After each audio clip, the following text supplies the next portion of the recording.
how to check the iPhone battery health the right way. Hey everyone, welcome back to the channel. If you are new here, don't forget to hit the subscribe button and turn on the notification bell to not miss any updates. So, do you want to learn your iPhone's battery health? Then you'll need to go to your settings and then tap on battery.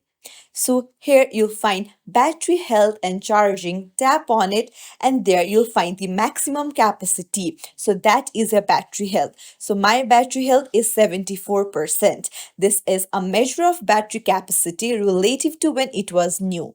So when it is new, it is usually 100%. So it keeps lowering after you use it. So lower capacity may result in fewer hours of uses between charges. So that's it. This is how you find out your battery health. If you found this tutorial helpful, don't forget to like and subscribe to our channel for more tips and tricks.